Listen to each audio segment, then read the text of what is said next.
Alhamdulillahi wa kafa wassalatu wassalamu ala nabiyil mustafa amma ba'du. Yang sama-sama kami hormati Bapak Kepala UPT SDN Peninggalan 4, Bapak Adi SPD. Yang sama-sama kami hormati pula Bapak Ibu Guru SDN Peninggalan 4 yang alhamdulillah semuanya sudah hadir dalam kegiatan pada siang hari ini yang akan nanti Pak Rangga bahas aksi nyata diseminasi budaya positif. Ya, pertama-tama marilah kita panjatkan puji syukur kehadirat Allah Subhanahu wa taala yang telah memberikan berbagai macam nikmat pada kita semuanya sehingga di siang hari ini kita bisa berkumpul bersama. Mudah-mudahan acara hari ini berjalan dengan lancar. Amin ya rabbal alamin. Salawat dan salam marilah kita limpahkan kepada baginda Nabiullah Nabi Muhammad Sallallahu Alaihi Wasallam yang senantiasa kita nantikan syafaat beliau. Amin Allahumma amin. Untuk mempersingkat waktu, mari kita buka acara pada siang hari ini dengan membaca surah Al-Fatihah ala hadinya wa ala kulli niyatin sholihah ila hadarin Nabi Mustafa Muhammad sallallahu alaihi wasallam. Al-Fatihah. Bismillahirrahmanirrahim. Alhamdulillahirabbil alamin. Arrahmanir rahim. Maliki yaumiddin. Iyyaka na'budu wa iyyaka nasta'in. Ihdinas siratal mustaqim. Siratal ladzina an'amta 'alaihim ghairil maghdubi 'alaihim waladdallin. Amin. Mudah-mudahan acara siang hari ini berjalan lancar dan mendapat kepada Allah Subhanahu wa taala. Amin. Untuk acara selanjutnya yaitu sambutan dari Bapak Kepala Sekolah kepada yang terhormat Bapak Adi SPD, kepadanya kami persilakan. Terima kasih pada pembicara. Bismillahirrahmanirrahim. Assalamualaikum warahmatullahi wabarakatuh. Waalaikumsalam. Dengan mengucapkan puji syukur alhamdulillahirabbil alamin. Pada hari ini 15 Agustus 2024, rekan kita, teman kita Bapak Rangga Nugraha dia akan mengadakan aksi nyata diseminasi budaya positif sebagai calon guru penggerak. Semoga apa yang dipaparkannya nanti yang dijelaskan dapat mencerahkan untuk kita semua dan khususnya untuk Pak Rangga sendiri yang nanti akan beliau paparkan dapat dinyatakan dengan keberhasilannya dengan hasil yang positif. Mudah-mudahan saya dukung sepenuhnya. Ya, Bapak Rangga sebagai guru juga guru hebat, ya, guru milenial satu-satunya di SD Peninggalan 1, ya, membuahkan hasil Peninggalan 4. Mohon maaf lahir batin karena saya juga alumni mengajar bekas masih di sana, ya, masih di sana. Maklum sudah umur sudah tua, ya, kadang-kadang pikirannya kemana saja.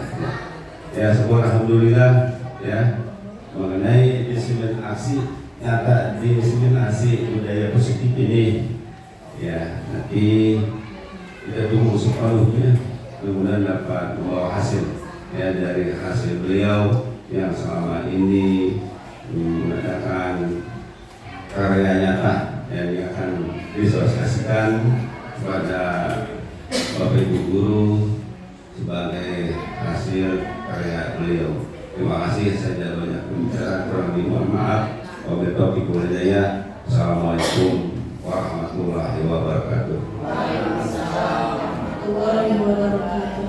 Terima kasih kami sampaikan kepada Bapak Kepala Sekolah atas sambutannya. Ya, untuk acara yang kedua yakni aksi nyata diseminasi budaya positif yang akan disampaikan oleh calon guru penggerak Kota Tangerang kepada Bapak Rangga Nugraha SPD, kepada kami persilakan.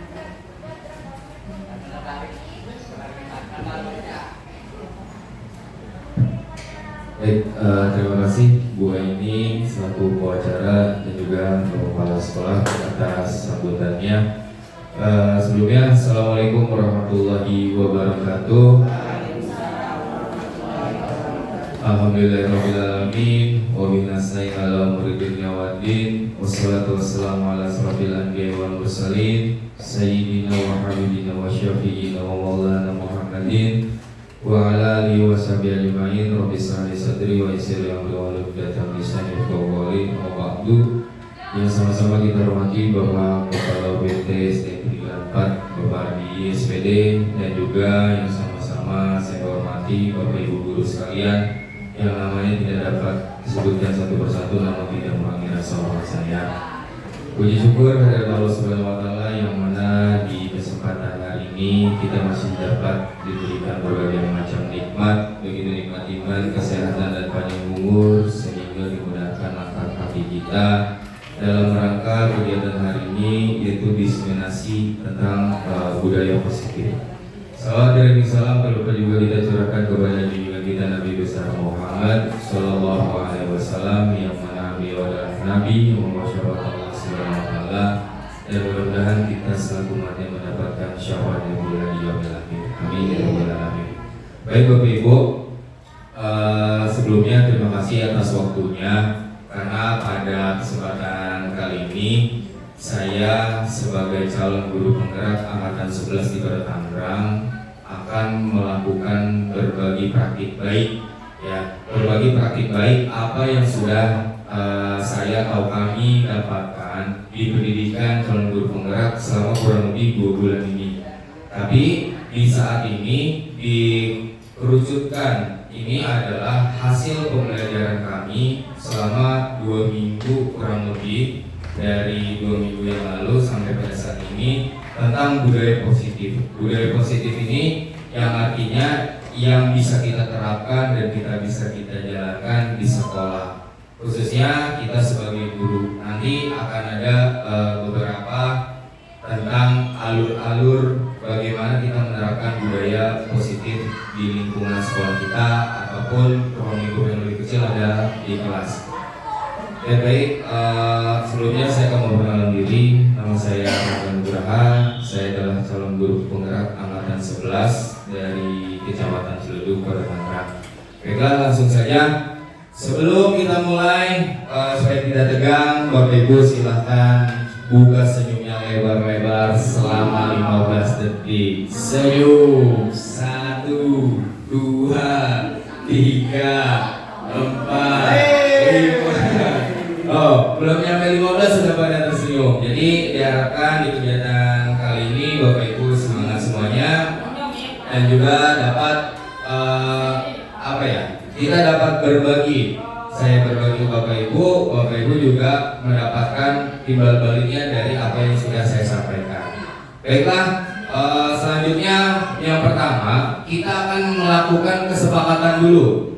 Ini di dalam pendidikan calon guru penggerak, kesepakatan ini sangat-sangat penting kita terapkan, baik di kelas maupun di sekolah. Ini harus ada. Makanya kita selama atau sebelum memasuki tahun ajaran baru di kelas, kita kan ada namanya kesepakatan kelas kan ya Bapak Ibu ya. Nah sama untuk forum diskusi ini kita ada kesepakatannya. Yang pertama ada saling menghargai. Ini saya kasih contoh 2. Terus yang kedua, menjadi pendengar yang baik. Kira-kira menurut Bapak Ibu untuk selanjutnya apa lagi? Kan 1 udah saling menghargai, 2 menjadi pendengar yang baik, 3, 4 dan seterusnya apa? Siapa yang ingin berpendapat? Saling tolong menolong. Oke, 3 saling tolong menolong. Saling menghargai. Udah apa nih? 1. Iya. Kira-kira apa? Kita di forum ini kita kesepakatan dulu. Saling menghargai. 2 menjadi pendengar yang baik. 3 tadi saling tolong menolong. Saling berbagi ya, saling berbagi, betul. Ya, udah dapat 4 berarti. 4 saling berbagi. 5 saling memotivasi. Oke, ada lagi kira-kira yang harus kita sepakati? saling mendukung bisa, saling mendukung, ya saling mendukung, saling memotivasi, saling menghormati dan lain-lain. Oke, kita sepakati itu ya poin-poinnya tadi kesepakatan dalam kegiatan forum diseminasi ini. Jadi Bapak Ibu, yang namanya kesepakatan harus kita jalankan, ya harus kita sepakati. Itulah fungsi dari kesepakatan atau fungsi dari kesepakatan kelas, misalkan di kelas Bapak Ibu masing-masing. Oke, selanjutnya konsep budaya positif. Jadi pada dasarnya kami calon guru penggerak itu di 2 minggu kurang lebih ini kita mempelajari 6 materi ini, ya, yang mana 6 materi ini hari ini kami ditugaskan untuk melakukan praktik baik apa yang sudah kami dapatkan dari tiap masing-masing materi ini. Jadi Bapak Ibu juga mungkin ada yang belum pernah mendengar istilah-istilah ini. Kami pun juga beberapa banyak yang belum mendengar tentang istilah ini. Tapi setelah masuk ke materi tentang budaya positif, kami jadi tahu. Makanya tugas kami sebagai calon guru penggerak, karena moto guru penggerak itu kan bergerak, tergerak, bergerak, dan menggerakkan. Jadi awalnya bisa dibilang tahapan pertama saya tergerak untuk mengikuti seleksi calon guru penggerak. Terus yang kedua bergerak, yang ketiga menggerakkan. Ini momen dimana saya atau kami menggerakkan. Jadi karena materi ini yang pertama ada disiplin positif. Ya, nanti akan ada pemaparan-pemaparannya. Terus yang kedua motivasi perilaku manusia. Yang ketiga keyakinan sekolah atau kelas. Yang keempat kebutuhan dasar manusia. Kelima posisi kontrol dan yang keenam segitiga restitusi. Ada yang udah mendengar Bapak Ibu dari keenam ini? Ya ada lah ya beberapa. Mungkin disiplin positif, motivasi. Kalau segitiga restitusi pernah mendengar belum? Ya di PMM ada, karena memang ini adalah materi-materi yang akan kita terapkan dalam kegiatan pembelajaran kita di kurikulum Merdeka. Maka dari itu ya tugas dari kami para calon-calon guru penggerak ataupun mungkin yang sudah menjadi guru penggerak, ini tugas-tugas kami ya menggerakkan Bapak Ibu sekalian. Baiklah, untuk materi yang pertama itu tentang disiplin positif. Ya, disiplin positif itu bisa dikatakan bahwa yang namanya disiplin berarti kita ataupun peserta didik kita melakukan segala sesuatunya dengan penuh tanggung jawab. Dan juga positif adalah berarti hal-hal yang baik, ya, hal-hal yang baik. Di sini ada pemaparannya. Jadi disiplin positif itu suatu cara penerapan disiplin yang mengajarkan anak bertanggung jawab dan menumbuhkan kesadaran diri berdasarkan nilai-nilai kebajikan. Jadi nilai-nilai kebajikan anak ini kita terapkan, lalu dia akan ke arah disiplin diri yang dapat mengontrol diri dalam melakukan tindakan. Jadi sehingga anak didik kita atau peserta didik kita bisa mengontrol diri mereka kalau sudah diterapkan disiplin positif. Hasilnya apa? Hasilnya membuat murid memahami dan menyadari berdasarkan motivasi internal, bukan karena paksaan, pujian, atau hukuman. Jadi bisa dibilang peserta didik kita akan berperilaku bukan karena adanya hukuman. Dia tidak boleh mengerjakan sesuatu hal yang kita larang. Nanti akan ada hukuman. Ya, tapi bukan itu goalsnya atau tujuannya, tapi anak-anak atau peserta didik kita itu sudah paham kira-kira kalau saya melakukan tindakan seperti itu ada sanksinya atau enggak, atau ada dampaknya atau enggak. Jadi lebih kepada internal mereka, bukan karena ada paksaan, apalagi pujian, ya, apalagi hukuman. Jadi itu adalah yang dimaksud dengan disiplin positif. Jadi dari poin 1, 2, dan 3 itu adalah merujuk kepada hasilnya. Oke, yang selanjutnya sebagai pendidik kita nih Bapak Ibu, sebagai pendidik, tujuan kita mewujudkan peserta didik yang memiliki disiplin diri sehingga mereka berperilaku mengacu kepada nilai-nilai kebajikan universal dan memiliki motivasi intrinsik dalam perubahan perilaku ke arah yang lebih baik.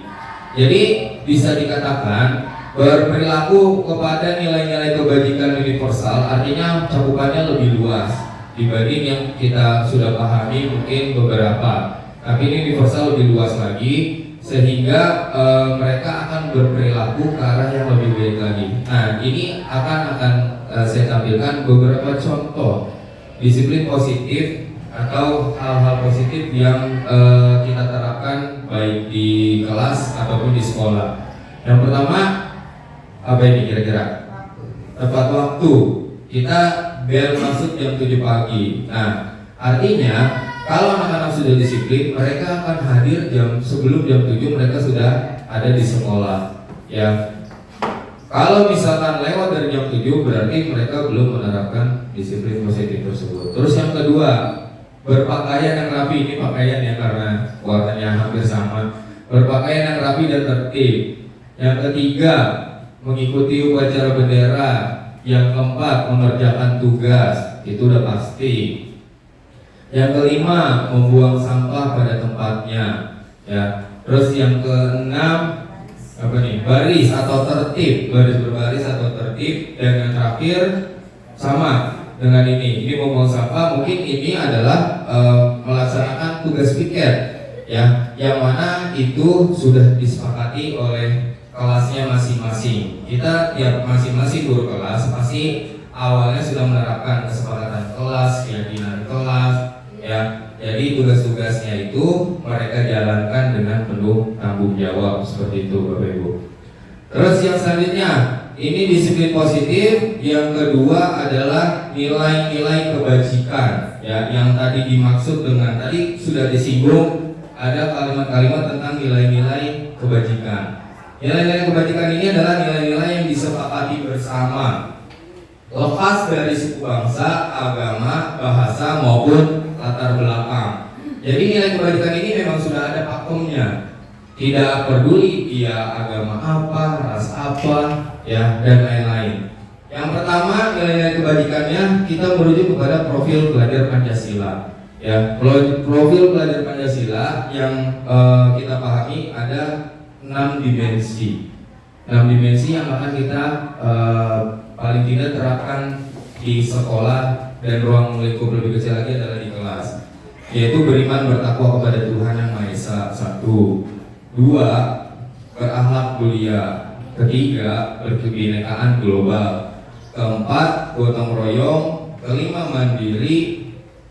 Dan 6. Bernalar kritis kreatif. Terus yang kedua, nilai kebajikan yang kedua adalah IBO, ini dari Primary Years Program. Toleransi, rasa hormat, integritas, mandiri, menghargai, antusias, empati, keingintahuan, kreativitas, kerjasama, percaya diri, dan komitmen.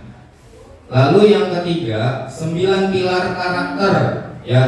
Ini melalui Indonesian Heritage Foundation atau ISF, ya. Cinta Tuhan dan segenap ciptaannya, kemandirian dan tanggung jawab, kejujuran, diplomatis, hormat dan santun, dermawan, suka menolong dan gotong royong, percaya diri, kreatif dan pekerja keras, kepemimpinan dan keadilan, baik dan rendah hati, toleransi, kedamaian dan kesatuan. Jadi bisa dikatakan ini nilai-nilai kebajikan yang harus kita terapkan, ya, nilai-nilai kebajikan ini. Jadi tidak hanya profil pelajar Pancasila aja, tapi cakupannya lebih luas lagi. Makanya tadi dikatakan adalah yang universal, yang lebih luas lagi.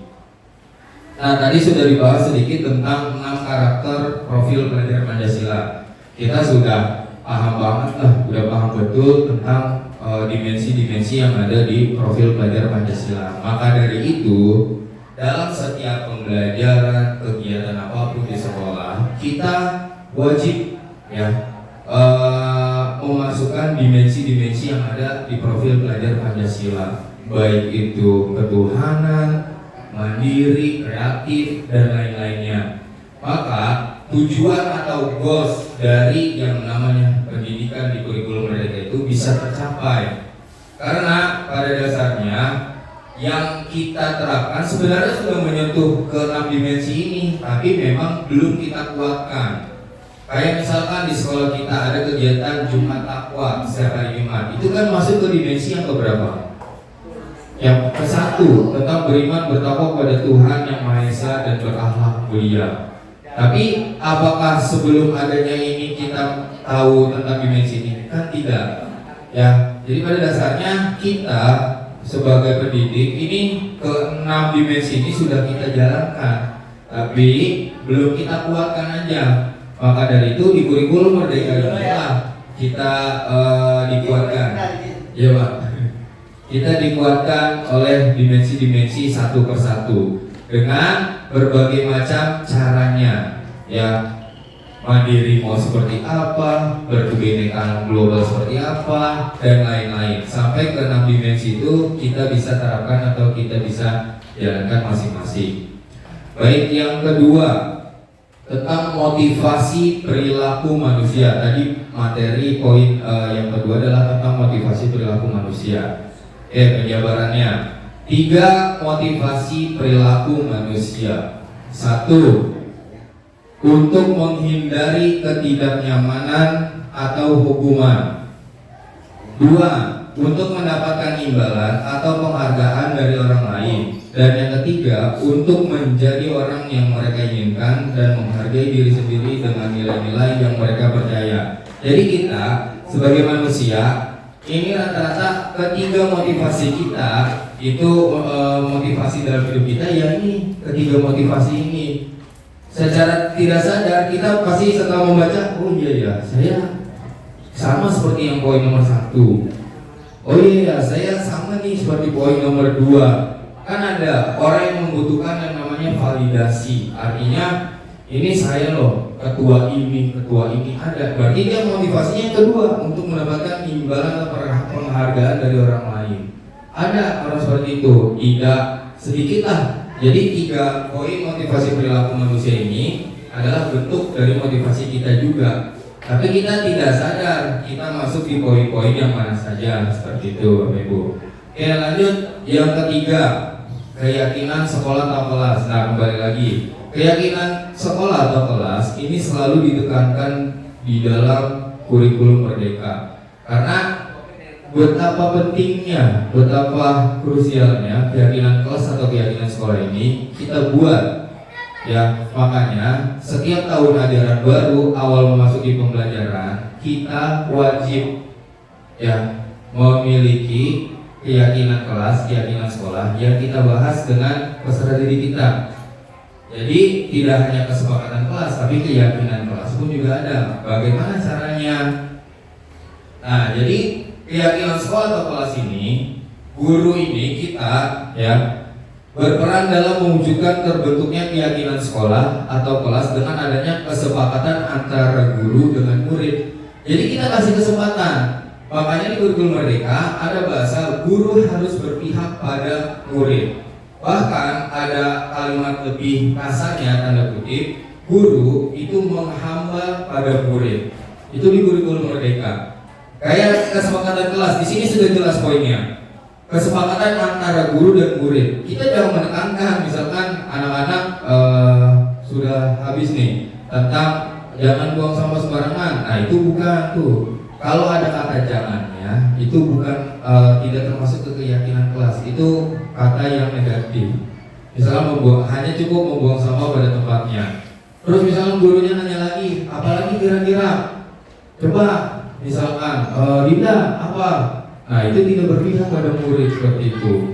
Jadi kita biarkan peserta didik kita mengemukakan pendapatnya sendiri, paling tidak tanpa kita suruh. Ya itu memang mindset yang agak-agak susah, tapi pelan-pelan kalau diterapkan itu mereka akan terbiasa seperti itu. Jadi sehingga keyakinan kelas atau keyakinan sekolah itu dapat terbentuk secara sendirinya tanpa kita paksakan, tanpa ada hukuman, sama seperti poin yang tadi. Yang kedua, keyakinan sekolah atau kelas berupa pernyataan-pernyataan universal yang bersifat positif dan mudah diingat dan dipahami dan harus diterapkan di lingkungan sekolah. Jadi tidak perlu yang terlalu kata-katanya atau kalimatnya tidak terlalu berlibat-libat. Ya, jangan yang apalagi anak-anak baru mengenal kata atau kalimat tersebut. Kalau bisa, kalau misalkan kalimat itu mesti ada atau kata itu mesti ada, dipahamkan dulu ke peserta didik. Ini maksud dari kata ini atau kalimat ini untuk ini dan lain-lain. Jadi anak didik kita atau peserta didik kita itu paham apa yang telah kita sepakati menjadi keyakinan kelas atau keyakinan sekolah kita. Nah, di sini ada contohnya keyakinan sekolah atau keyakinan kelas. Ya, di sini kan Bapak Ibu sudah ada yang membuat tentang kesepakatan kelas. Ya, keyakinan kelasnya juga ada. Jadi keyakinan kelas pertama contohnya ada hormati gurumu, tidak berkata kotor, sopan santun, saling menyayangi, saling menolong, dan fokus dalam belajar. Ini contoh tentang keyakinan kelas. Terus kalau kesepakatan kelas, nah kan berbeda antara keyakinan kelas sama kesepakatan kelas. Kalau kesepakatan kelas, masuk kelas tepat waktu, berarti dia mengarahnya di poin yang mana di sini? Kira-kira?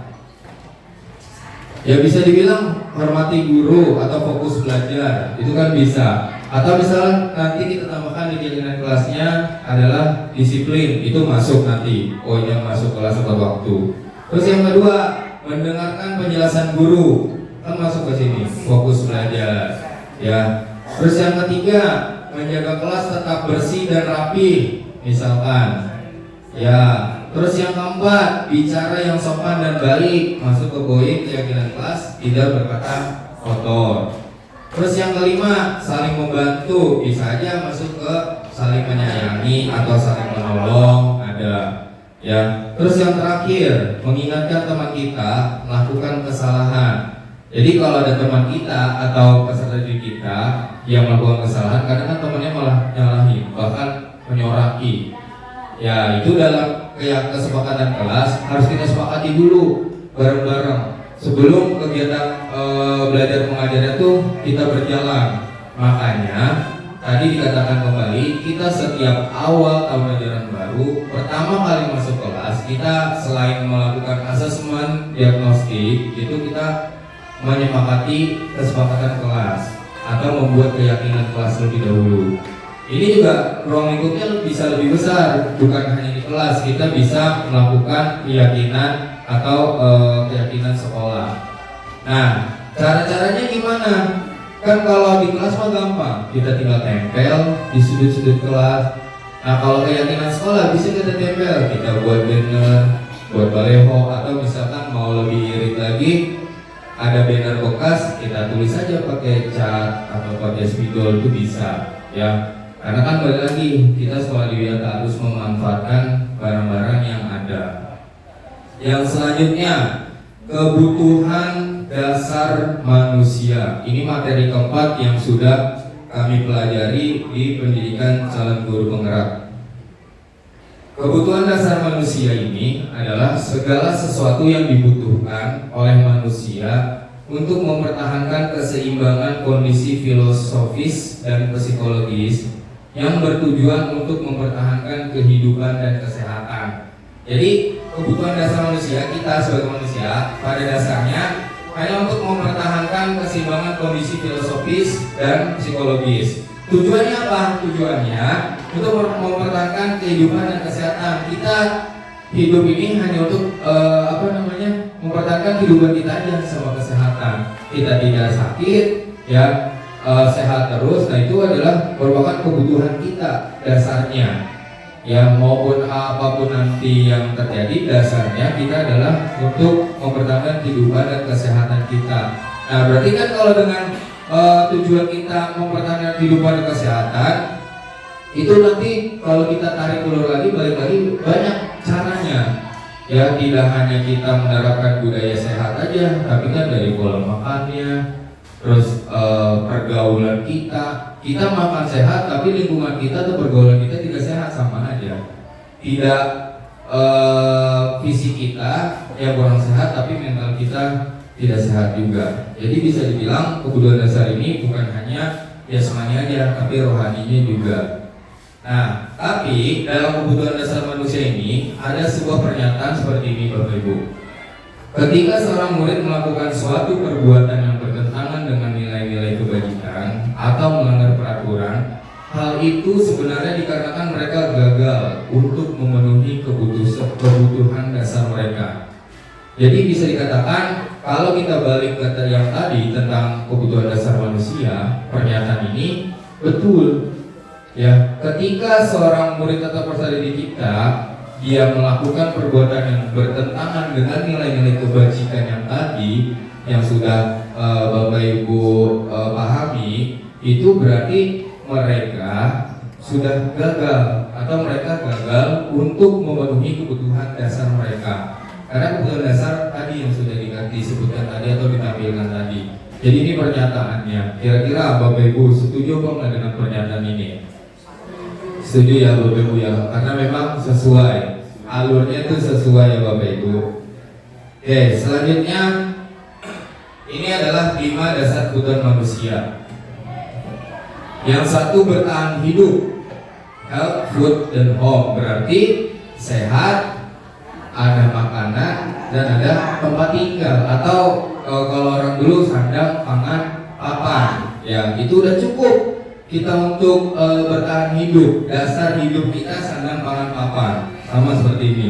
Terus yang kedua, kasih sayang dan rasa diterima, baik itu dari teman, keluarga, pasangan, komunitas di mana kita tergabung. Kayak kita di dunia kerja, ada rasa kasih sayang dan rasa diterima, itu kebutuhan dasar kita. Ada mungkin beberapa kasus kerja tapi lingkungannya atau di kantornya tidak nyaman, itu berarti dia belum memenuhi kebutuhan dasarnya.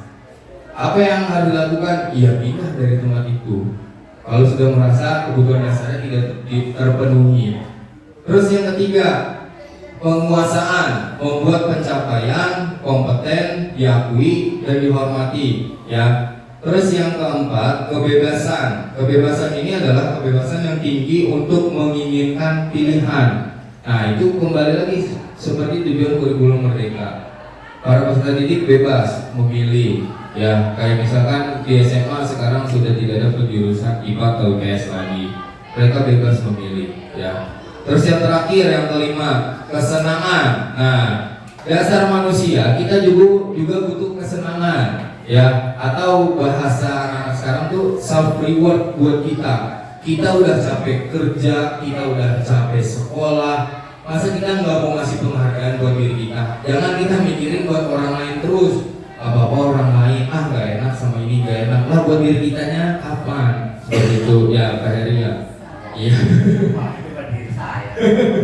Ya, jadi kesenangan itu bermain, tertawa, menyukai hewan peliharaan, menyukai makanan dan lain-lain. Ada yang senang memelihara hewan, kayak misalkan Pak Heri di rumahnya banyak hewan peliharaan. Nah, itu kebutuhan dasarnya terpenuhi tuh. Ya, terus juga menyukai makanan. Pak Heri suka jajan atau makan di mana keluar itu rutin, ya, dengan keluarga, dengan teman-teman, seperti itu kan. Kalau teman-teman kita enak, jadi kebagian gitu. Kebutuhan dasar kita juga jadi terpenuhinya sama Pak Heri jadinya. Ya, nah di sini Bapak Ibu ada contoh kasus, ya, tentang tadi kebutuhan dasar manusia. Contoh kasusnya, satu, Doni merasa bosan dengan bekal makanan yang dibawakan ibunya dari rumah. Karena ibunya selalu membawakan bekal yang sama. Oleh karena itu, dia ingin mencoba makanan teman-temannya yang beraneka ragam. Maka Doni sedang berusaha memenuhi kebutuhannya akan, nah, apa nih Bapak Ibu jawabannya? Tentang balik lagi ke kebutuhan dasar manusia. Berarti Doni ini berusaha memenuhi kebutuhannya akan apa? Kesenangan. Kesenangan bisa karena Doni nggak bisa dikatakan nggak seneng nih dengan bekal makanan yang tiap hari, mungkin itu aja. Tapi dia Doni ingin berusaha mencicipi atau mencoba makanan temannya. Kesenangan bisa. Ada lagi Bapak Ibu pendapat lain selain kesenangan tadi? Apa? Rasa ingin tahu, ya, bisa jadi rasa ingin tahu. Kayak misalkan Doni ini membawa bekalnya lele geprek mulu. Nah, temennya bawanya misalkan ayam goreng, pengen nyobain tentu ayam goreng rasa ingin tahu ya. Jadi itu contoh kasus yang satu. Contoh kasus yang kedua, Doni pada suatu hari itu tidak membawa bekal. Ketika ditanya oleh Ibu Ambar, karena ia lapar dan orang tuanya tidak membawakannya bekal makan siang, maka kebutuhan dasar yang sedang berusaha dipenuhi Doni adalah kebutuhan untuk apa? Apa? Tentang makanan. Yang pertama tadi ya, berarti kembali lagi ke sini juga masuk juga ya, yang makanan. Satu makanan, yang kedua juga kebutuhan untuk makanan. Jadi itu adalah dasar-dasar kebutuhan kita sebagai manusia. Oke, Bapak Ibu. Oke, selanjutnya 5 posisi kontrol. Nah, apa sih 5 posisi kontrol? 5 posisi kontrol ini ada seorang ilmuwan yang berpendapat, yaitu Dian Gorsen. 5 posisi kontrol ini 5 posisi kontrol yang diterapkan seorang guru. Nah, ini ternyata dari 5 kontrol ini pasti kita nanti setelah kita bahas bareng-bareng di sini, kita akan mengetahui, oh saya sebagai penghukum, atau saya sebagai pembuat merasa bersalah, atau saya sebagai teman, saya sebagai pemantau, atau sebagai manajer. Selama ini, ke-5 poin ini pasti salah satu atau salah dua kita pernah menjadi seperti ini. Tapi pada dasarnya setelah kita memahami poin-poin tiap 5 posisi kontrol ini, kita akan tahu harusnya kita berada di posisi kontrol yang mana. Seperti itu Bapak Ibu. Maka dari itu kemarin setelah kami mempelajari ini, akhirnya kami pun tahu, oh selama ini saya salah nih, karena saya sebagai penghukum misalkan. Nah setelah dipahami seperti itu, baru tuh ujungnya atau goalsnya, oh berarti saya sebagai seorang guru harus menjadi posisi kontrol yang keberapa misalkan. Seperti itu Bapak Ibu. Nah di sini penghukum, di sini udah ada pemahamannya sedikit nih.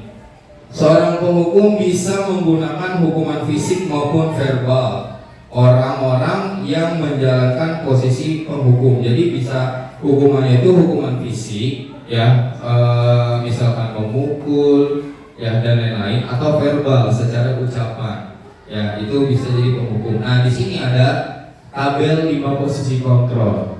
Kelihatan Bapak Ibu ya? Katanya. Oke. Di sini posisi kontrolnya. Tadi kan ada berapa posisi kontrolnya? Ada 5 ya Bapak Ibu ya. Di sini 5. Penghukum, pembuat merasa bersalah, teman, pemantau atau manajer. Ini kita amati atau kita simak satu persatu. Misalkan kita menjadi guru yang penghukum. Guru berbuat misalkan menghardik, menunjuk-nunjuk, menyakiti, menyindir. Pernah nggak kita melakukan ini? Pasti pernah ya. Berarti kita waktu itu berada di posisi penghukum. Nah, kalau dibuat orang merasa bersalah, berceramah dan mengatakan seharusnya kalian sudah dibilangin sama ibu sama bapak tidak boleh lakukan itu lagi, kok melakukan itu lagi.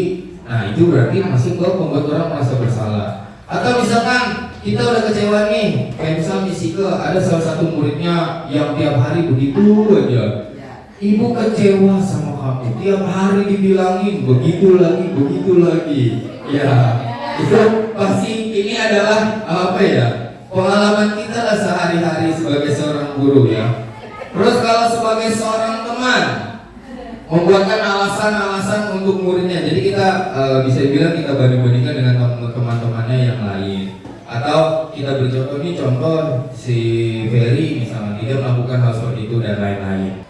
Posisi kontrol sebagai pemantau ya. Guru berkata, apa peraturannya? Jadi ketika seorang peserta didik melakukan kesalahan atau perilakunya negatif, seorang guru mengatakan, coba perhatikan peraturannya kembali. Apakah kamu melanggar atau tidak? Seperti itu. Nah, hasilnya yang didapatkan dari posisi kontrol sebagai pemantau ini, dia menyesuaikan diri, tapi ada tapinya. Jika diawasi, kayak contoh di sekolah kita, pembiasaan membawa tempat makan dan tempat minum dari rumah. Kalau kita tidak awasi secara kontinu atau terus-menerus, itu pasti akan lemah lagi tuh konsistensi peserta didik kita. Makanya Kita kalau ingin itu secara konsisten, posisi kita jangan ada di pemantau. Karena kalau kita mengawasi terus, kita tidak mungkin setiap waktu dari bel masuk sampai bel pulang kita selalu memantau. Itu tidak bisa. Apalagi di jam istirahat. Peserta didik waktunya istirahat, kita pun sebagai pendidik juga istirahat dulu sekitar 15 atau 20 menit ya.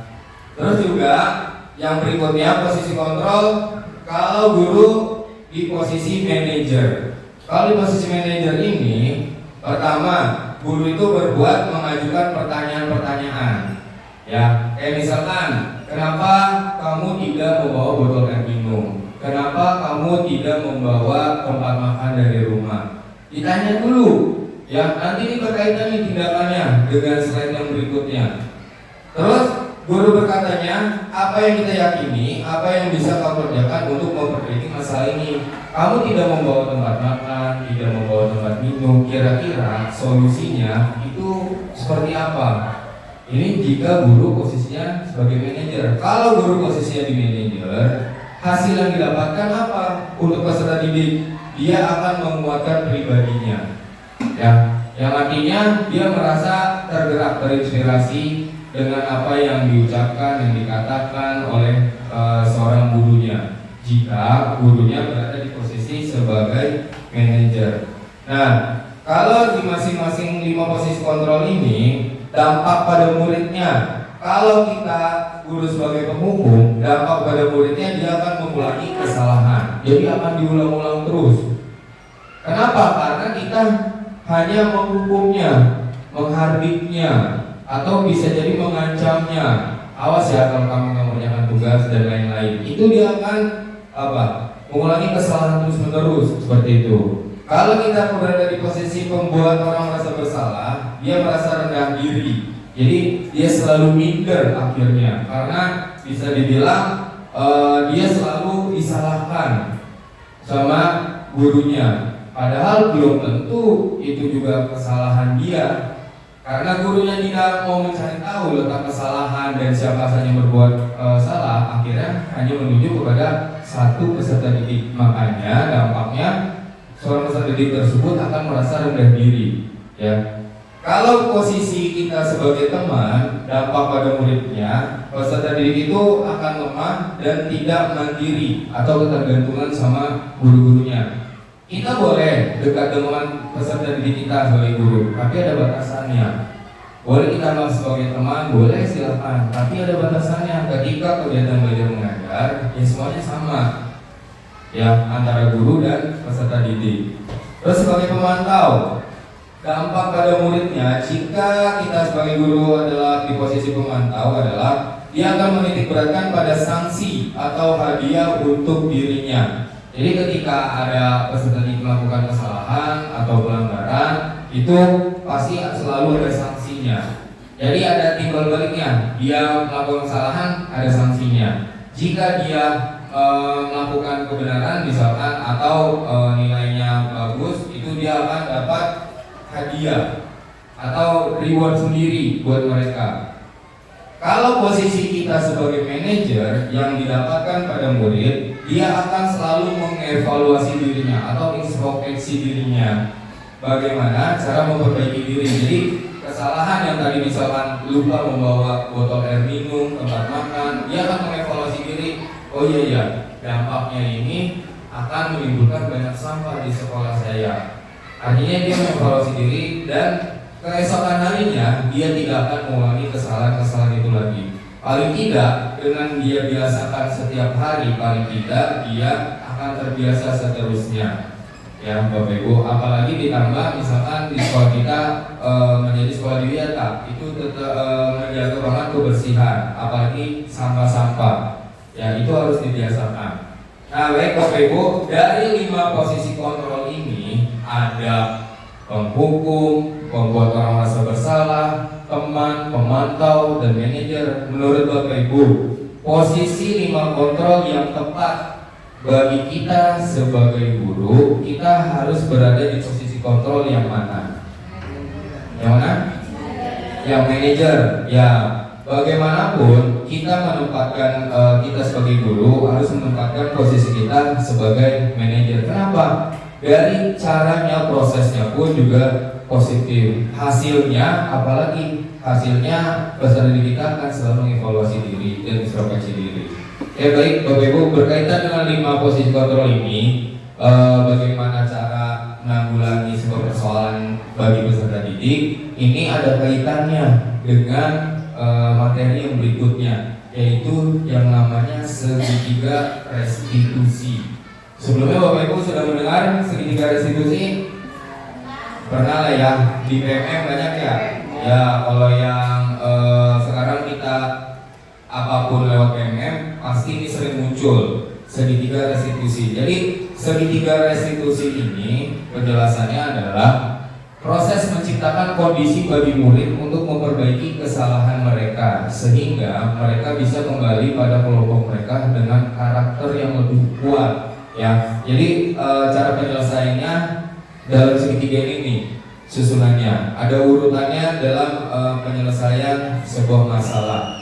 Restitusi juga adalah proses kolaboratif yang mengajarkan murid untuk mencari solusi untuk masalah dan membantu murid berpikir tentang orang seperti apa yang mereka inginkan dan bagaimana mereka harus memperlakukan orang lain. Ya, jadi bisa dikatakan restitusi ini adalah proses kolaboratif. Jadi siswa itu mencari solusi dari persoalan yang telah dia berbuat atau persoalan yang ada, ya, sehingga membantu mereka berpikir kira-kira ini benar-benar yang mereka inginkan apa bukan, ya, dan juga perlakuan dia kepada temannya yang lain atau orang lain juga harus sesuai, harus dengan yang baik-baik. Berikutnya Bapak Ibu, di sini yang pertama urutannya dia adalah menstabilkan identitas. Jadi dalam menyelesaikan persoalan menggunakan segitiga restitusi ini, tahap pertama kita menggunakan caranya menstabilkan identitas. Bagaimana caranya? Yang pertama di sini ada sebuah pertanyaan kepada siswa-siswi. Misalkan kemarin di kelas saya ada persoalan bahwa ada seorang siswa namanya Nabila. Dia merasa kesal dengan temannya yang bernama Jasmine sampai mengubrak meja. Temannya yang laporan, Pak, itu Nabila tadi marah-marah sampai mengubrak meja. Akhirnya saya panggil tuh Nabila. Pertama kita suruh duduk dulu. Nabila silahkan duduk. Kamu tahu nggak kenapa kamu bapak panggil ke sini? Ya, itu cara menstabilkan identitas. Ya, kita tanya. Saya kesal Pak dengan teman saya yang bernama Jasmine. Kenapa? Apa yang membuat kamu kesal? Karena dia telah mencontek hasil kerjaannya. Jadi di sini menstabilkan identitas dulu. Ya, jika dia bilang dia marah karena kerjaannya dicontek terus sampai mengubrak meja, ya kita katakan Bapak juga akan marah sama seperti kamu jika pekerjaan Bapak dicontek sama teman Bapak yang lain. Ya. Yang bagaimanapun setiap orang juga pasti pernah melakukan kesalahan. Apalagi kamu, Bapak pun pernah melakukan kesalahan. Jadi cara menyelesaikannya tahap pertamanya seperti itu Bapak Ibu. Kita menstabilkan identitasnya dulu, ya. Terus lanjut ke posisi yang kedua, validasi tindakan yang salah. Ya. Kita tanya, Nabila, kamu pasti punya alasan. Kamu bisa semarah seperti itu sampai menggebrak meja. Dia tanya, saya sangat kesal Pak, saya sudah mengerjakan capek-capek, tapi teman saya ini hanya tinggal melihat aja. Setelah itu kita tanya, ya kira-kira menurut Nabila alasannya hanya seperti itu atau ada alasan lain?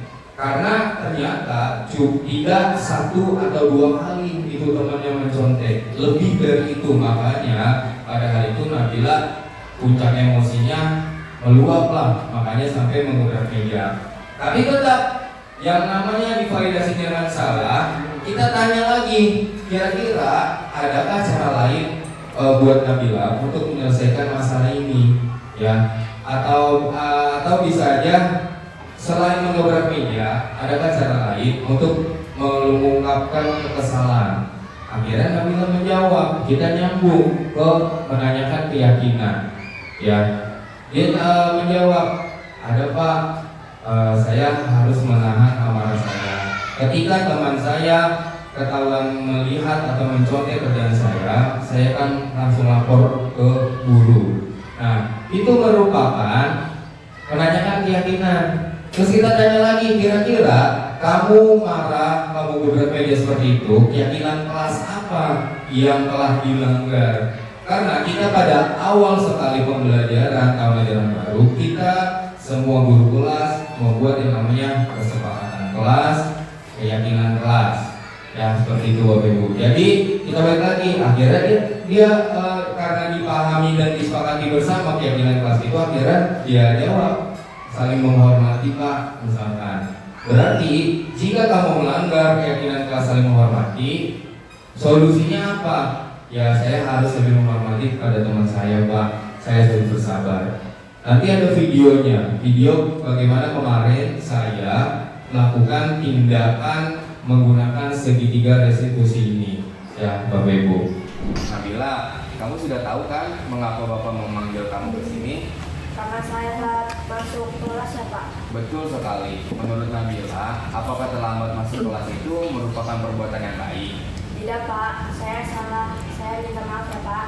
Tidak apa-apa Bil, semua orang pasti pernah melakukan kesalahan. Bapak pun pernah melakukan kesalahan sama seperti kamu. Sebenarnya Bapak tidak ingin mencari siapa yang salah dan siapa yang benar. Bapak hanya ingin mencari solusi atas permasalahan ini. Kamu pasti memiliki alasan kan mengapa kamu sering terlambat masuk ke kelas setelah jam istirahat. Coba ceritakan.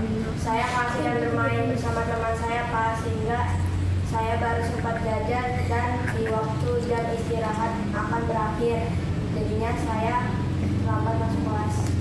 Bermain bersama teman memang seru Bil. Kamu pasti sangat menyukainya. Adakah solusi lain yang kamu lakukan agar kamu tidak kembali terlambat masuk ke kelas setelah jam istirahat, tapi kamu tetap bisa bermain sama teman kamu? Ada Pak, saya akan membagi waktu dengan bijak. Mulai kapan kamu akan melakukan tindakan tersebut? Mulai besok Pak, saya akan berusaha dan berkomitmen untuk selalu tepat di jam istirahat. Nabila masih ingat tidak keyakinan kelas apa yang pernah kita buat dan kita sepakati bersama? Masih Pak. Kira-kira keyakinan kelas apa yang berkaitan dengan hal ini? Disiplin dan tepat waktu. Betul sekali Bil. Selanjutnya kamu ingin menjadi murid yang seperti apa? Saya ingin lebih bisa menghargai waktu Pak, dan menghargai juga untuk diri saya sendiri agar bisa selalu tepat waktu. Baiklah Nabila, sekarang kita sudah mendapatkan solusinya. Bapak yakin kamu bisa menanamkan nilai itu dengan baik dan tepat untuk mengatur waktu lebih bijak. Baik Pak. Baiklah Nabila, sekarang kamu boleh kembali lagi ya bermain bersama teman kamu. Iya Pak, terima kasih. Sama-sama. Yesa, Bapak dengar kamu habis berantem ya dengan teman kamu yang bernama Jasmine. Iya Pak, habisnya saya kesal dengan Jasmine. Kenapa kamu bisa sampai kesal seperti itu dengan Jasmine? Habisnya Jasmine selalu mencontek hasil pekerjaan saya Pak. Ya wajarlah kamu kesal. Bapak pun jika ada di posisi kamu pasti akan kesal juga. Iya Pak. Lalu apa yang kamu lakukan kepada Jasmine? Saya marah-marah kepada Jasmine dan tanpa sadar saya menggebrak meja Jasmine Pak. Oh begitu. Pasti kamu berbuat seperti itu ada alasannya ya? Ya iyalah Pak, habisnya saya tidak terima hasil pekerjaan saya dicontek begitu saja dan dia tidak ingin usaha sendiri. Ya wajar saja kamu marah karena kamu tidak rela kan hasil pekerjaan kamu dicontek oleh teman kamu. Tapi biar begitu, Bapak tetap menghargai kamu yang tidak melakukan tindakan lebih dari itu. Misalnya memukul. Sekarang coba kita pikirkan tindakan kamu marah sampai mengebrak meja itu sesuai tidak dengan keyakinan kelas kita? Tidak Pak. Menurut kamu keyakinan kelas apa yang sudah kamu langgar? Saling menghormati antar teman Pak. Ya betul. Menurut kamu saling menghormati antar teman itu penting tidak kamu lakukan? Penting Pak. Jika menurut kamu penting, keyakinan kelas apa yang harus kamu lakukan jika kamu sedang marah? Saya harus menjaga amarah saya, dan jika ada lagi teman yang mencontek hasil pekerjaan saya akan melaporkannya kepada guru kelas saya Pak. Ya, tepat sekali tindakan kamu Sesa. Tetap semangat ya. Sekarang silakan kamu kembali ke tempat duduknya. Terima kasih Pak. Sama-sama.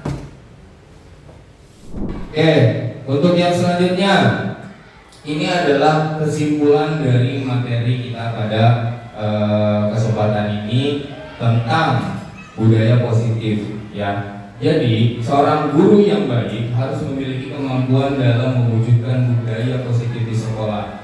Budaya positif tersebut dapat dijalankan dengan menerapkan konsep-konsep inti seperti disiplin positif, motivasi perilaku manusia, keyakinan sekolah atau kelas, kebutuhan dasar manusia, 5 posisi kontrol, dan segitiga restitusi.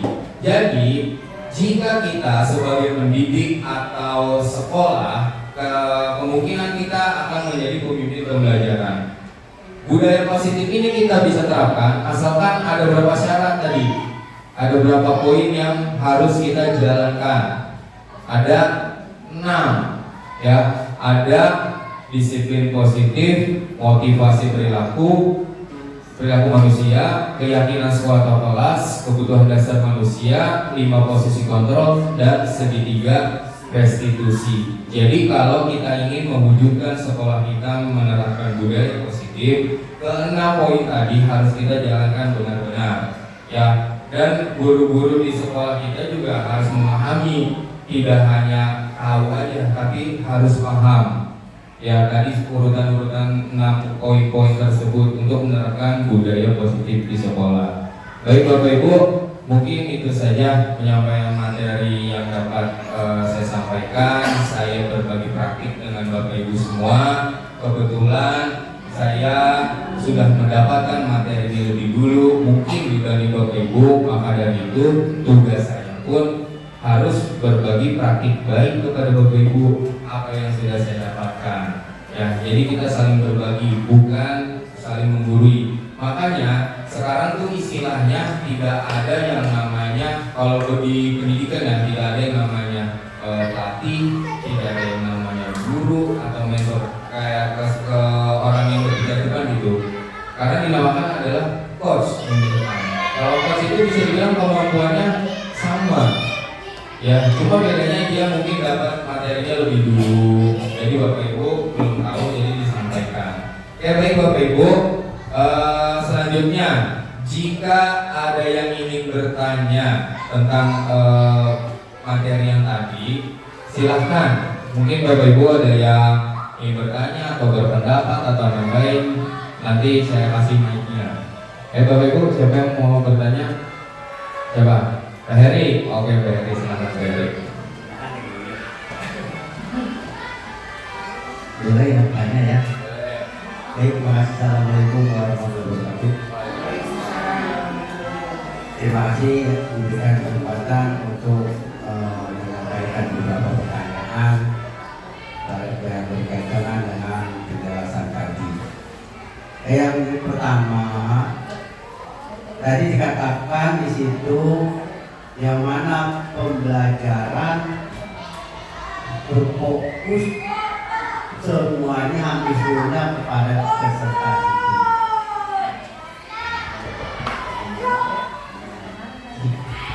Yang belum saya pahami di sini, nah di sini, kalau namanya semua berfokus pada peserta didik, berarti bagaimana, apakah dominan keseluruhan pada peserta didik, sedangkan kita sebagai guru otomatis dalamnya berpartisipasi dalam mendidik. Bagaimana, apakah memang seluruhnya dominan atau hanya beberapa aja? Itu yang pertama. Yang kedua, ada nama kesepakatan kelas atau kesepakatan bersama, mungkin salah satunya adalah menjaga kebersihan. Yang kita ketahui kadang-kadang orang kita sebagai pendidik ini, istilah orang kita mah seringkali bawel, bisa mengimbau kepada peserta didik tetap menjaga kebersihan, tapi di lapangannya tetap tidak dilaksanakan. Yang ditanyakan sebagai saya orang begitu paham, bagaimana triknya untuk pembiasaan ini kepada peserta didik tetap dilakukan dengan kesadaran di sini. Itu aja mungkinnya 2 pertanyaan, mungkin yang lain nanti ada yang bertanya. Terima kasih. Wassalamualaikum warahmatullahi wabarakatuh. Baik, terima kasih Pak Hadi atas pertanyaannya. Yang pertama tentang keberpihakan pada murid, karena tadi memang saya sering katakan kita sebagai guru sekarang kegiatan pembelajaran itu harus berpihak pada murid, bahkan ada istilahnya kita ini sekarang itu sebagai guru adalah menghamba pada murid. Ya, kenapa dikatakan seperti itu? Karena di kurikulum Merdeka ini dari kalimatnya aja merdeka atau katanya merdeka. Jadi bisa dibilang ini untuk memberi kebebasan kepada peserta didik kita. Nah, untuk kaitannya dengan berpihak pada murid, artinya bukan semata-mata pembelajaran itu dominan peserta didik daripada gurunya. Tetap guru mah, ya guru kan tidak hanya mengajar, guru mendidik, jadi fasilitator, terus juga misalkan memberi bimbingan dan lain-lain. Nah, mengenai berpihak pada murid, bisa dibilang kita melihat gaya belajar murid itu seperti apa. Di awal pembelajaran tahun ajaran baru, kita sebagai guru itu menerapkan atau membuat asesmen awal diagnostik, yang mana asesmen awal itu kita gunakan untuk melihat karakter atau gaya belajar murid kita. Bisa dibilang dalam satu kelas, kalau kita menggunakan proses itu dengan benar, itu setiap kita bagi-bagi siswa dengan gaya belajarnya, itu belajarnya memiliki arah yang berbeda. Misalkan ada siswa dengan gaya belajar audio, ada siswa dengan gaya belajar visual, bahkan ada siswa yang keduanya gaya belajarnya audio visual. Ya, jadi di masing ketiga-tiga gaya belajar itu kita terapkan pembelajarannya yang berbeda-beda. Bisa misalkan visual. Seorang peserta didik akan cukup memahami pembelajaran hanya dengan gurunya ceramah aja. Atau misalkan kita mendengarkan lagu-lagu misalkan. Kalau misalkan visual, kita bisa menggunakan cara seperti ini media pembelajarannya dengan menampilkan di infocus.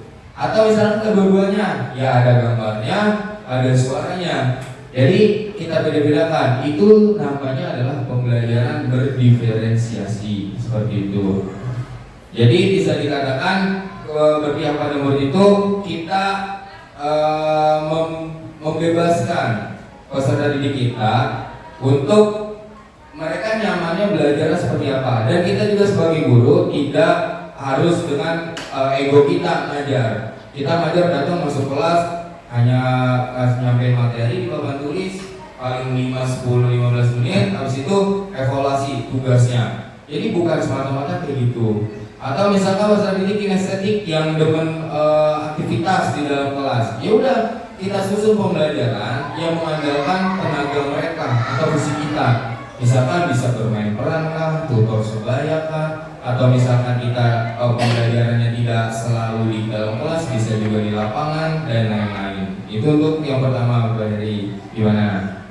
Jadi intinya yang saya ambil di sini berarti dominan ini atau pada peserta didik berarti sesuai karakter masing-masing. Ya, betul. Jadi kita kita mencari karakter atau gaya belajar peserta didik kita masing-masing. Oke, untuk yang kedua, pertanyaan kedua tentang menerapkan kebiasaan menjaga kebersihan.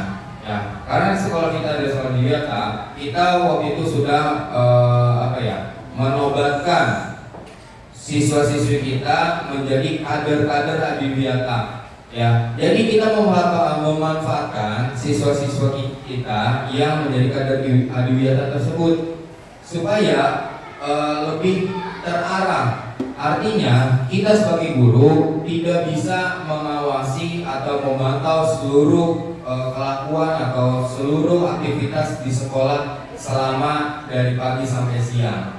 Ya, nah kita manfaatkan adalah kader-kader Adiwiyata yang sudah ditunjuk oleh sekolah. Mereka bertugas menjaga konsistensi ya kegiatan-kegiatan di sekolah yang berkaitan dengan kebersihan. atau bahasanya adalah gerakan berbasis budaya kebersihan lah, seperti itu. Itu sudah diterapkan oleh Kementerian Lingkungan Hidup. Jadi bisa dibilang dengan cara seperti itu akan lebih efektif. Misalkan siswa-siswi tidak boleh bawa jajanan dari luar ke ruang lingkup sekolah, apalagi ke dalam kelas. Nah, itu caranya gimana? Bisa aja kader-kader Adiwiyata itu yang kita tugaskan untuk menjaga, misalkan di gerbang sekolah atau paling tidak di lorong sekolah sebelum arah masuk ke kelas masing-masing. Nah, urutannya mereka berganti-gantian. Yang satu makan dulu, yang satu jaga, dan bergantian. Paling tidak mereka yang menjadi kader Adiwiyata itu mereka yang sudah lebih paham. Artinya mereka pasti membawa tempat makan sendiri, membawa botol minum sendiri. Paling tidak mereka yang menjadi ujung tombak keberhasilan konsistensi menjaga kebersihan di sekolah. Jadi kita manfaatkan, pada intinya manfaatkan kader-kader Adiwiyata yang ada di sekolah kita. Begitu, Pak Heri. Gimana? Boleh nambahkan lagi? Ya boleh, silakan. Ya, berarti di sini adalah dikatakan tadi memanfaatkan kader-kader Adiwiyata. Nah, yang ditanyakan kadang-kadang begini, kita sebagai pendidik apakah hanya mengimbau saja dalam melaksanakan atau untuk siswa untuk menjaga kebersihan? Sedangkan zaman sekarang kita sebagai peserta didik, ya orang tua juga di sekolah, bukan hanya mengimbau aja, tapi memberikan contoh yang nyata, contoh yang konkret. Itu biasanya cepat ditiru, dipahami, dilaksanakan oleh peserta didik. Apakah tidak perlu seperti itu? Oh iya, itu Pak Heri menambahkan bahwa biar bagaimanapun program apapun, sebagus apapun, tanpa diberi contoh oleh yang lebih tua, apalagi guru-guru di sekolah, itu mungkin program tersebut akan sia-sia. Maka dari itu tidak kalah penting juga kita sebagai guru harus menjadi pelopor. Ya, kita sebagai guru sebagai pelopor, kader-kader Adiwiyata sebagai ujung tombak, dan peserta didik yang lain adalah sebagai pelaksananya. Setelah itu berjalan bertahap seperti itu, maka goals atau tujuan kita dalam menjaga kebersihan sekolah itu akan terjadi, ya, tujuannya akan tercapai. Maka dari itu kita, Bapak Ibu guru, untuk kebersihan sekolah itu atau mengenai kebersihan, kita selalu membawa tempat makan dan tempat minum. Paling tidak, kalau Bapak Ibu misalkan membawa makanan dari rumah, ya udah di tempat makan, udah di wadahnya, jangan ada apalagi styrofoam. Itu kan nanti peserta kita juga ngeliat, ya Bapak Ibu gurunya aja jajannya masih pakai plastik, masih pakai styrofoam. Akhirnya yang tadinya dia udah kuat untuk menjaga kebersihan, tidak membawa sampah ke ruang lingkup sekolah, akhirnya lemah lagi. Ya, biar bagaimanapun tidak hanya cukup tahu, cukup paham, tapi mesti dikuatkan. Seperti itu, Pak Heri. Terima kasih, Pak Heri. Terima kasih. Ya baik, Bapak Ibu, ada lagi yang ingin tanyakan? Ya, Pak Dhar, silakan Pak Dhar. Assalamualaikum warahmatullahi wabarakatuh. Bagaimana dengan murid yang sudah mendapatkan restitusi dari temannya yang berbuat salah, tapi secara diam-diam tidak memaafkan dengan tulus dan masih menyimpan rasa traumatik? Pertanyaan yang pertama itu ya. Pertanyaan yang kedua, bolehkah menggolongkan posisi kontrol guru hanya berdasarkan hasil akhir dari cerita? Oke, ya itu aja. Terima kasih. Wassalamualaikum warahmatullahi wabarakatuh. Ya baik, terima kasih Pak Dhar. Berkaitan yang pertama itu bagaimana apa tadi? Bagaimana dengan murid yang sudah mendapatkan restitusi? Tapi dia tidak memaafkan dengan tulus, masih menyimpan rasa traumatiknya.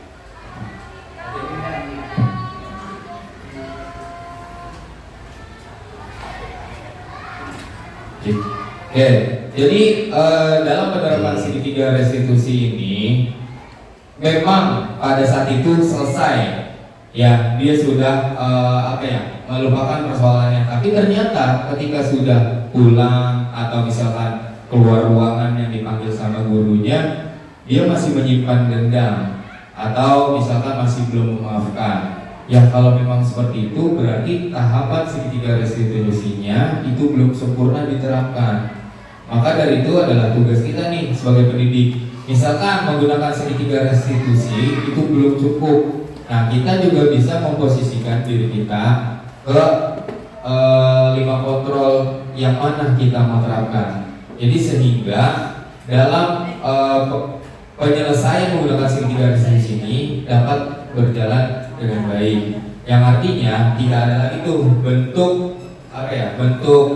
dendam di dalam dirinya. Jika ada kesalahan misalkan kayak tadi tuh Nabila dengan Yasmin misalkan seperti itu. Karena penyelesaian dengan segitiga restitusi tidak hanya dengan itu, atau bisa aja siswa yang terlambat, sering terlambat lah, itu kita selesaikan dengan segitiga restitusi. Caranya kita tanya alasannya kenapa,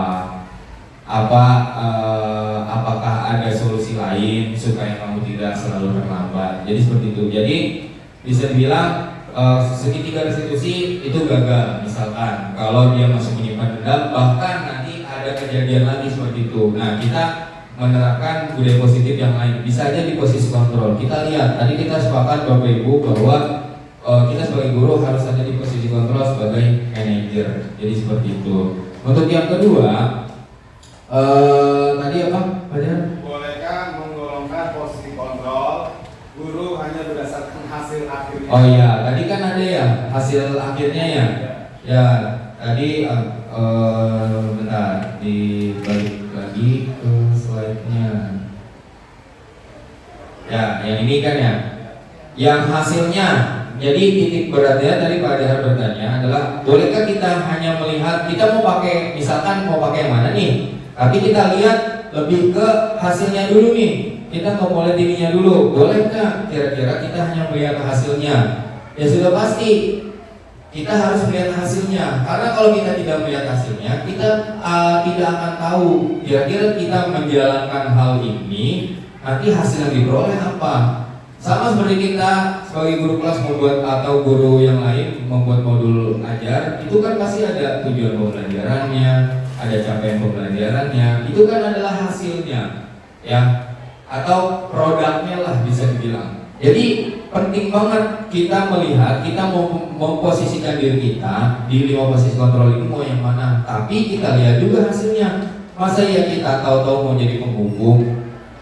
Ya, tapi kita tidak tahu hasilnya akan seperti apa murid-murid kita kalau kita sebagai penghukum. Jadi bisa dikatakan 5 posisi kontrol ini penting harus kita lihat hasilnya juga.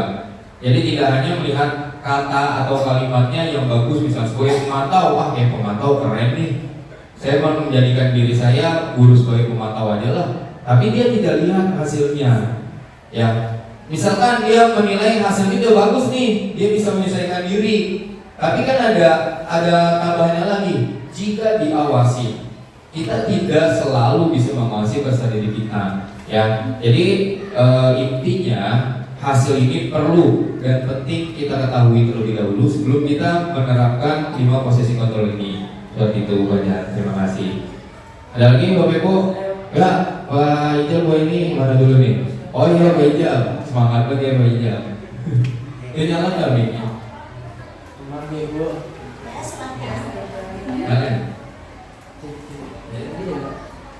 Cukup ya, baik. Bangga izin bertanya mengenai tadi segitiga restitusi itu sebenarnya untuk kita acuan dalam menangani bagaimana anak-anak ya Bangga.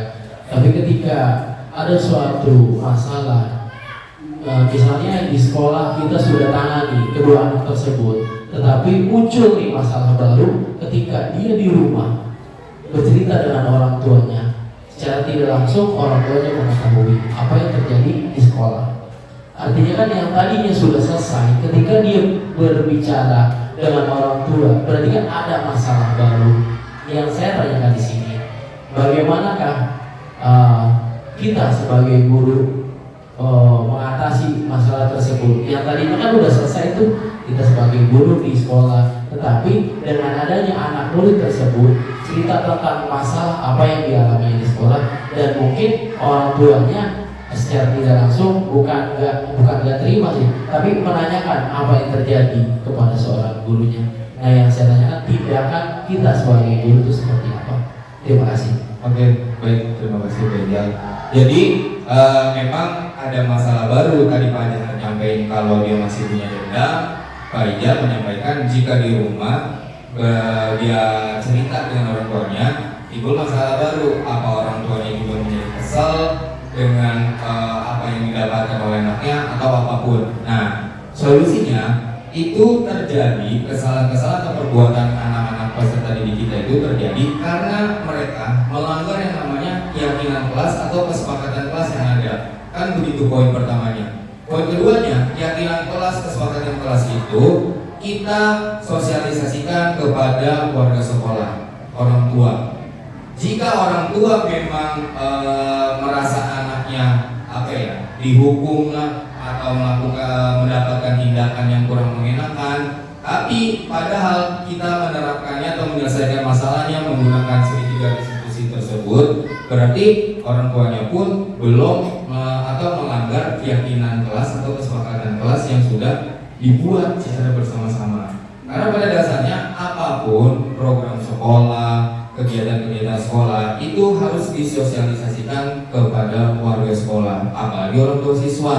Visi, misi, tujuan itu harus disampaikan kepada warga sekolah, orang tua murid, terus yang ada di lingkungan sekitar sekolah dan lain-lain. Jadi bisa dikatakan kalau misalkan orang tuanya merasa kesal seperti itu tadi yang Pak Ijal sampaikan kembali, anak ibu melanggar keyakinan kelas yang mana, solusinya harusnya seperti apa. Jadi bisa dikatakan tidak hanya siswanya yang menyelesaikan masalah tersebut, tapi gurunya pun juga, karena hanya amarah atau emosi yang telah mengendalikan dirinya, makanya dia ikutan marah. Jadi bisa dikatakan yang namanya program-program sekolah itu orang tua murid khususnya itu harus tahu juga, makanya ada sosialisasi kegiatan-kegiatan tersebut. Jadi seperti itu Pak Ijal.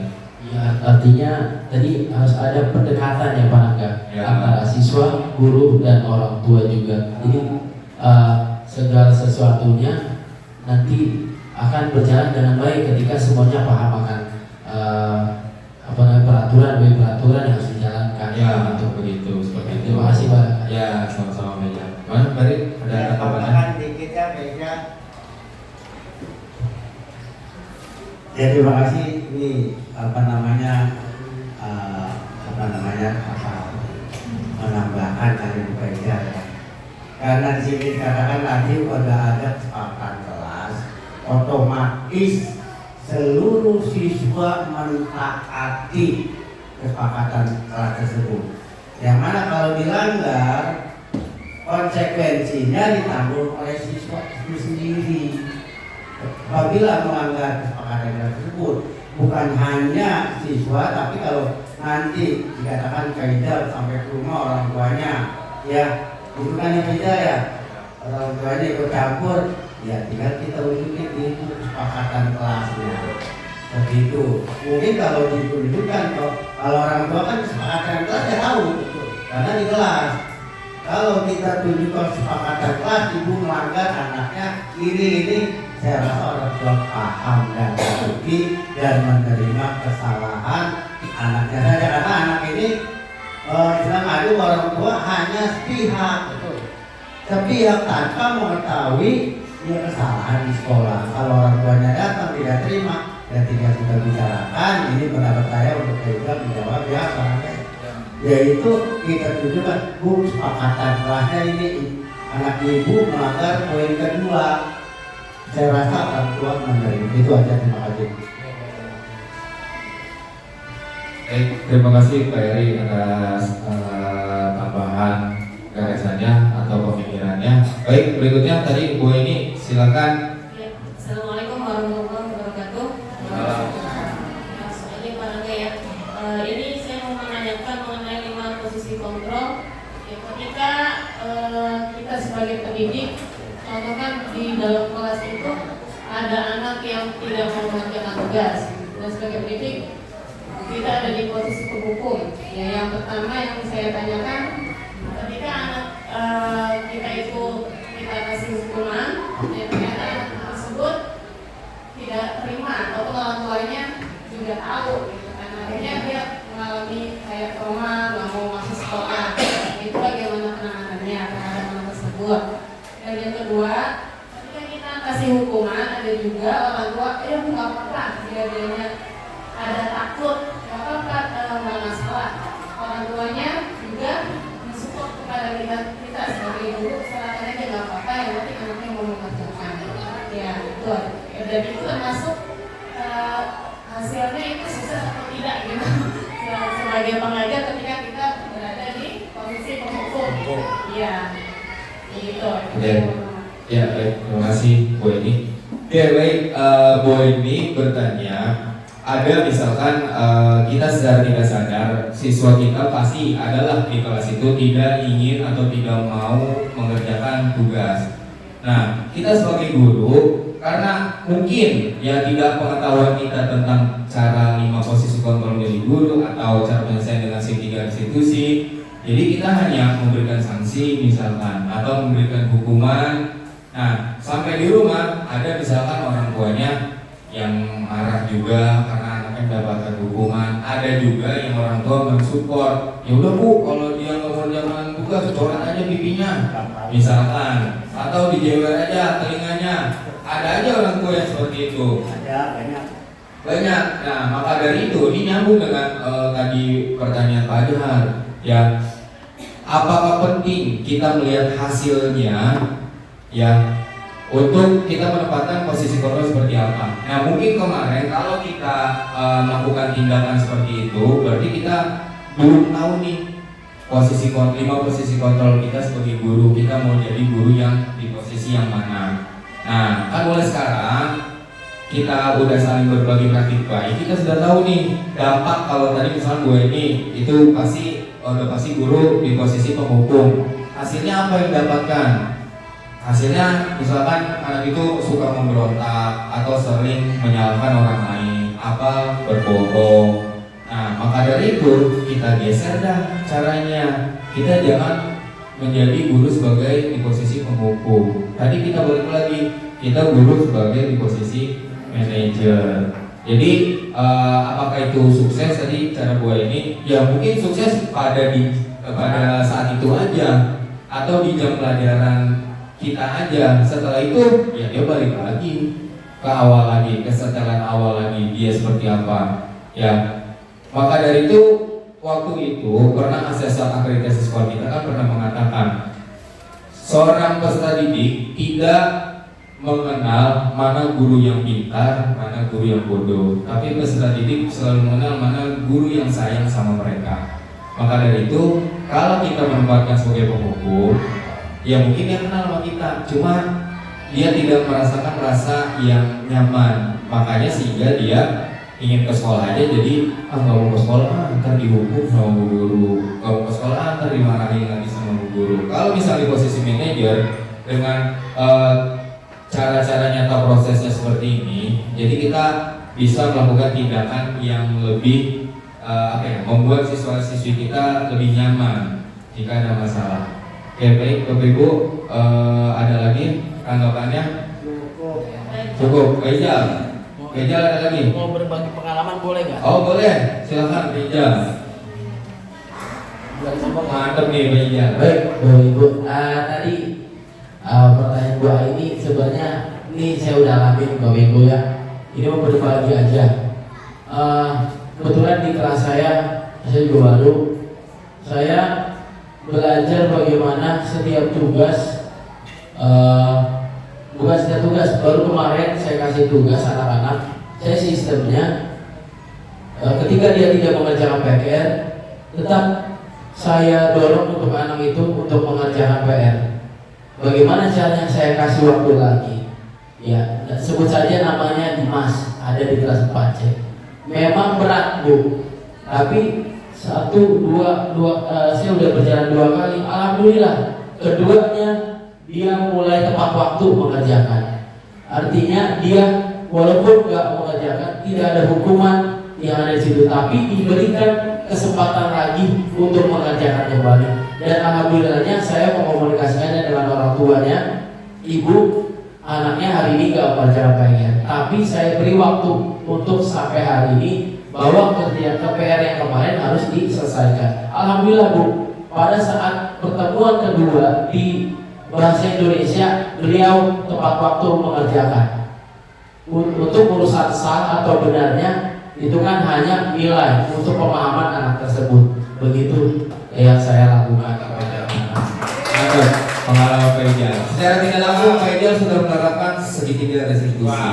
Cuma karena memang belum dikuatkan, jadi caranya bisa dibilang lompat-lompat. Tapi itu nggak apa-apa. Itu sudah bagian dari pengalaman atau bagian pemahaman Pak Ijal tentang segitiga restitusi tersebut. Maka dari itu ketika udah dapat nih tentang bagaimana menerapkan segitiga restitusi, akan lebih sempurna lagi.